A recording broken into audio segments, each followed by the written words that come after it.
Hey there, I'm Matt Tommy, and over the last 10 years, I've helped thousands of Christian artists all over the world start thriving spiritually, artistically, and in the marketplace, while at the same time building my own super successful art business.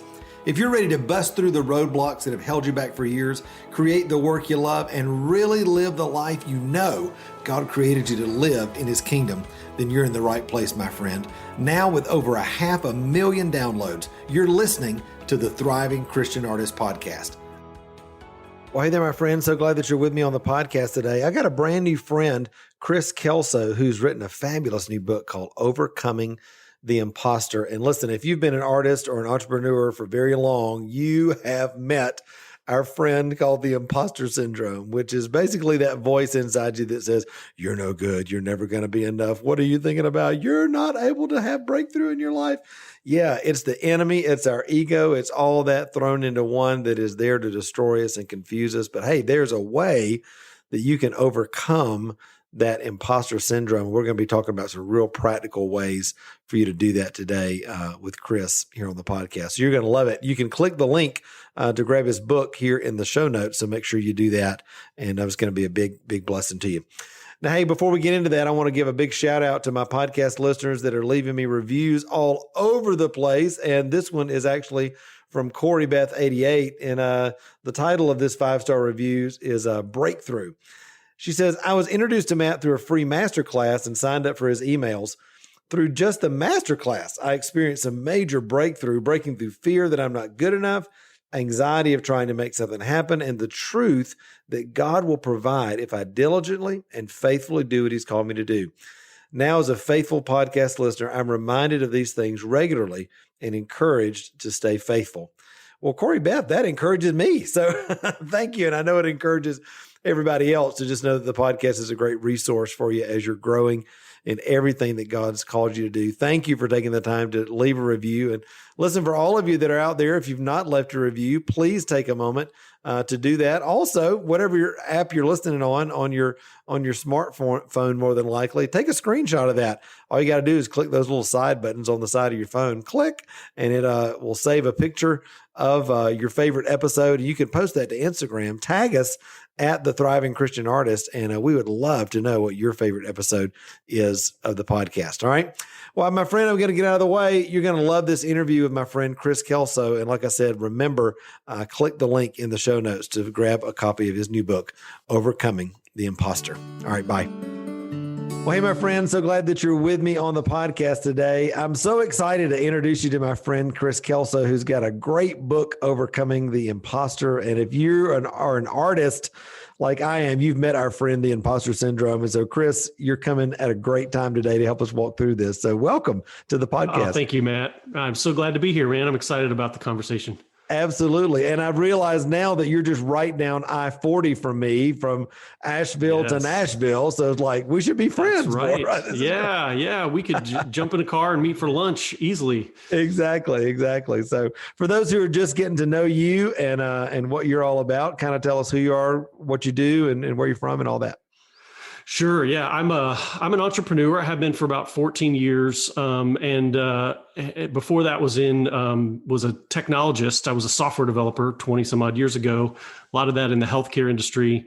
But I started my first company in 2007, later co-founded a second company with another technician. And it was a platform for the healthcare industry, technology platform. So I've been around technology, but I've been around entrepreneurship a lot over the last decade and a half. And I've also worked with a lot of startups and early stage companies. I'm a mentor and a teacher at the Nashville Entrepreneur Center, and I've advised investors and also worked with a lot of closely held small businesses, family businesses, things like that as an advisor or as an executive coach. And really for the last 3 or 4 years, that's been my primary work, is not running a business myself, but working with other business owners as a coach and doing leadership development and some strategic planning with them. That's awesome. So you get to see the full gamut, kind of like me. You get to see under the hood of all these businesses and the dreams and all that. That's a lot of fun. Huh? Yes. And I love the variety of working with a lot of different kinds of businesses for that very reason. I get to see so much across different industries and different business types and sizes, and how different things going on in the world, economic conditions and policies and things like that affect businesses across a wide range of industries. And so I get a really well-rounded view, and I get to learn a lot, which I personally just love to learn. So it's so much fun to be able to learn so much about so many companies. Absolutely. As I look back at my own journey and the journey of so many of the creatives that I'm privileged to walk with in our mentoring program or in the podcast or whatever, you realize real quickly that just because you have a dream and just because maybe God put something on your heart to do in the marketplace doesn't mean that there's not going to be any resistance to that. And most of the time that resistance is in our own mindset. You found that out for yourself. And what was your story with, I guess, beginning to identify this whole idea of the imposter syndrome and how that manifested in your life and in others? Yeah, well, I guess I would say I recognized it a lot earlier than I knew what it was, because I didn't learn about imposter syndrome as a thing until just a few years ago. But when I did and started to study the psychological mind game that goes on in people's heads, I was able to look back at my career and say, oh yes, I have seen and felt that right? Over and over and over. And so, it started with, as I mentioned, I started my first business in 2007, and I don't have any business training, or didn't have any business training at the time. In fact, I'd never even went to college, so I didn't have a degree. I didn't have any formal education, but I knew that God had called me to step out and take a risk and start my own business. And I had a lot of success in the first few years. I mean, I was really blessed. But throughout that period, even as things were going really, really well, I had this just persistent feeling in the back of my mind that at some point, everybody around me is going to figure out that I am just making this up as I go. And I really don't know what I'm doing. And so they're going to come into the office one day, right? And be like, we found out you're not the real deal. Right. Men in black suits are going to walk in and say, exactly. Sir, you need to come with us. I'm afraid you're not allowed to be here. And so, I would struggle with just this persistent fear and insecurity that, man, at some point, one of my mistakes, because I made plenty of mistakes along the way, one of those mistakes is going to be the one that just blows it all up. And I'm going to be exposed as a fraud, and people are going to go, oh, wait, you're not really an entrepreneur. You're just some dude who managed to get by for a few years. And then even as my business grew and as I had staff and teams and big clients and working with Fortune 50 companies and crossed $1 million in annual revenue and things like that, I still, no matter what milestone I achieved, there would be something else that I would feel like, well, I'm not a legitimate business until I get there. And it was just the imposter, preying on my mind and its insecurity. And it's just a mind game that goes on in your head. And so when I learned about imposter syndrome as a thing that psychologists study, I really began to dig into it and wanted to understand, not only where it comes from and why it happens, but how you can combat it, how you can fend it off, how you can recognize it when it's happening and use it to your advantage rather than let it work against you. And so that's where the genesis of the book came from, was really starting to build those tactics and starting to coach and talk to other entrepreneurs about how you recognize and identify imposter syndrome, and then how you get past it and at some point even leverage it as a good thing in your life. Yeah. So one of the things I think that's interesting about imposter syndrome and just that the whole concept, depending on your worldview and where you come from, what you think about how things impact you in your life. Some people will either think of this as a completely psychological, biological sort of thing that happens. Other people will think of this as a completely 100% spiritual thing that's happening. The devil's just out to get me, And so somewhere in the middle is this incredible truth that you're trying to parse out. So talk to us about the origins of what you found, where imposter syndrome kind of comes from. And then I want to definitely talk about some of the keys that you found to really combat that. Sure.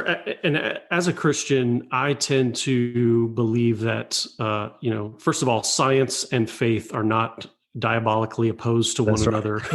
That, God made this world, and the way things happen are part of his design. And there are, of course, flaws and things that he didn't intend to happen because of the curse of sin. And so things don't always happen the way he planned them to. But I don't think that things like psychology and medicine and things like that are antithetical to religious faith or belief Right. in God's sovereignty. So it is both a psychological and a spiritual battle, because, on one hand, it's a mind game that can go on in anyone's head without really requiring any outside stimulus. It's just doubt. It's just fear. It's just insecurity. On the other hand, the enemy will use that, will leverage that, and really play that up in your mind and build that up and try to capitalize on those fears and leverage those insecurities to drive even more fear. So it's both a psychological and a spiritual battle, and you have to fight it on both fronts. Absolutely. We talk a lot on the podcast about renewing your mind, because if you look in God's word, the way we see transformation happening in our life is through the renewing of our mind. We think differently. We experience life differently from a kingdom perspective. I know for me, I developed this little moniker of, recognize, replace, reinforce, recognize the lie, replace it with the truth, reinforce that over and over and over again as it comes. And that helps a lot of people. But you also talk about this concept of community and vulnerability. And I think at the bottom of that, maybe don't just keep this journey to yourself, but get it out in the light and have other people. So what's that about as people are trying to overcome this? So one of the biggest discoveries that I made, or revelations that I had as I studied imposter syndrome, is that the underlying fear of imposter syndrome is that you are going to be exposed, that people are going to figure out who and what you really are, and that's going to be deemed inadequate. And so then, everything's going to come crumbling down around you. And so the fear is of vulnerability, of being open, of being real with people. The ironic thing that I discovered is that the antidote to imposter syndrome is vulnerability. Yeah. That the thing you need that will help you get past it is to open up and be real. And, just as one example, when someone pays you a compliment and you struggle with imposter syndrome, the voice in your head, the imposter, will tell you, oh, they don't really know who you are. They have this inflated view of you. They only see the outside of your accomplishments, and they don't know your real story and the struggles you've had, et cetera. And so that voice will downplay the compliment as not valid. Right. On the other hand, if you've been really open with someone and vulnerable, and you've shared not just your wins, but your wins and your losses, your successes and your failures and your fears and worries, you've shared all of that, and then they pay you a compliment, they respect you, they admire you, that admiration, that respect feels very genuine, and you can genuinely accept it, because you've essentially taken away the ammunition of the imposter, of the voice in your head, the inner critic, to downplay or shoot down those compliments as invalid. So vulnerability and really opening up is what diffuses this fear of being vulnerable and opening up. So one of the points I make in the book is the thing you fear is the very thing you need. Right. It is the medicine that will cure the ill that you're struggling with. And once you realize that, then you start to be proactive about opening up and being vulnerable, and you see things start to change very dramatically. That's so true. I would echo that. I know in my own life, as I walked through addiction early on in my life and a healing journey, I think getting real about that with other men in my life and being able to be in group situations and worship situations where we could all look at each other in the eye and say, listen, I know all your junk. I know everything that's slimy about you. And yet at the same time, I'm not backing up from you. I love you and I accept you as a brother in Christ, and we're going to walk this thing out. That builds such huge confidence. And I see that with the artists who are a part of our mentoring program community and all of that. It's like, for the first time, people find their tribe and they find out, wow, I'm not alone. I'm not I thought I was the weird artist, and maybe I am, but I'm not the only weird artist that's out there. Yes. There are others like me, and that builds confidence. And so that's important, isn't it? Sure. Particularly for artists and independents, people that are sort of entrepreneurs by default because they're self-employed, but they don't necessarily think of themselves as a business person. They're a craftsman or an artist. They can be very, very isolated. And I love that you use the term tribe. Sometimes that term is used in more of a marketing sense to talk about your fan base, right? Yeah, like sure. you're building your tribe of people that support you. That's not the tribe that you need to go to for, to help you with imposter syndrome. You need the tribe you're describing, which is that inner circle, those people you trust, that peer group of advisors that you can really be open and honest with because they're on the journey with you, not standing outside admiring you or just participating as a fan. Yeah. But they're on the journey with you, and they can be real and honest with you, and you can be real and honest with them. And that is so critical for any entrepreneur, and really for anybody in life. We need to have that community of people that we trust because iron sharpens iron, right? That's how we learn and how we grow. And, an interesting thing I found in my own journey is that as you grow in emotional and spiritual health, and you gain vision and confidence for who God's called you to be, and your business begins to grow and that sort of thing, your community will grow and change and evolve as well, because the people that you walked with maybe 5 years ago are not going to be the same people necessarily that you're walking with in this next season. And I think for me, I'm really intentional about surrounding myself with people who are healthy, who are forward looking, who are faith filled, who are, walking in a deeper revelation and authority than I am in business and spirituality and whatever it is.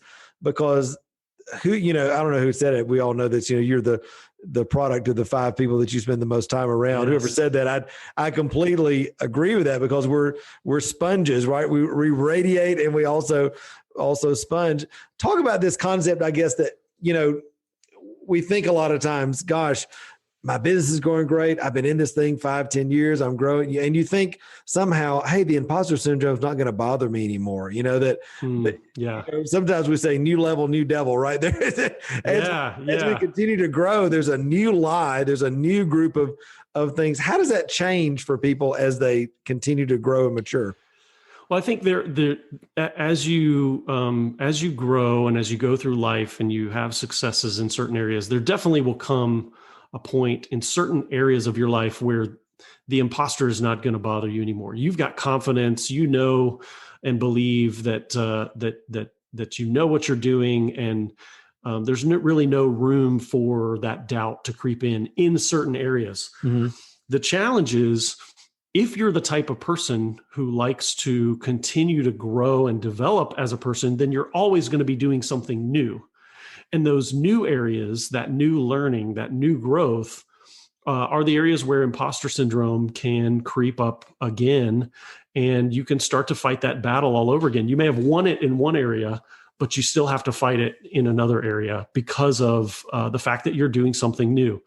And I talk about in the book, in the last chapter, that even after years of, I've studied this and I've spoken about it on stages at conferences, and I've, coached hundreds of entrepreneurs, and I've really worked through and have a deep understanding of imposter syndrome. And yet it can still creep up on me when I do something like write my first book. This is my first book. And as a writer, I still felt like, man, am I really qualified? It's ironic. I had imposter syndrome about writing a book about imposter syndrome. Right. and part of that was because I felt like, well, maybe I'm not qualified if I still have imposter syndrome because I haven't beaten it, so I can't write a book about it. But I came to that realization that you never fully defeat it and just make it go away forever. It's more of something that you learn how to identify and counteract and get past and get over more quickly and easily in every area of your life. But anytime you're trying to do something new, there's a chance it's going to creep back up on you, and you're going to start to feel like you're in over your head. And sometimes you are, but that's okay. Right. Being in over your head is not necessarily always a bad thing. So, you have to recognize that and just manage it rather than assume that you're going to eliminate it from your life forever. Yeah. Well, and I think it's just, we remember that admonition from Paul, we got to take every thought captive, and that's not That's not a thing that happens one time. You know, we think, Yes. well, I dealt with that last year. Well, yeah, you get to deal with it today again. You get to deal with it again. Yes, exactly.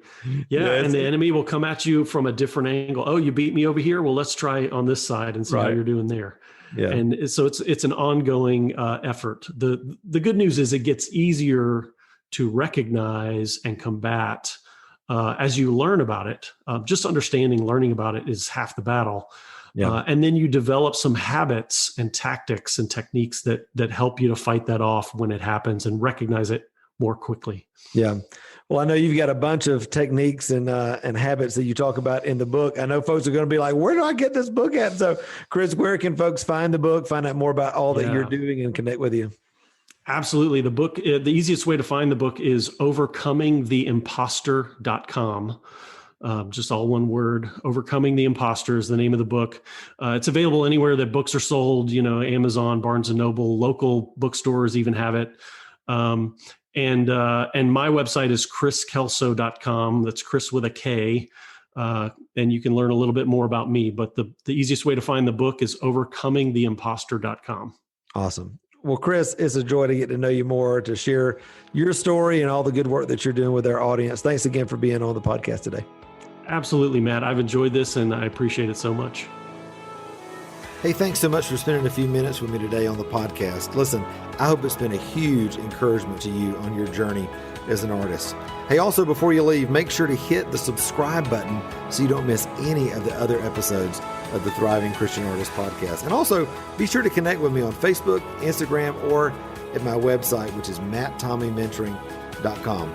Until next time, remember, you were created to thrive. Bye-bye.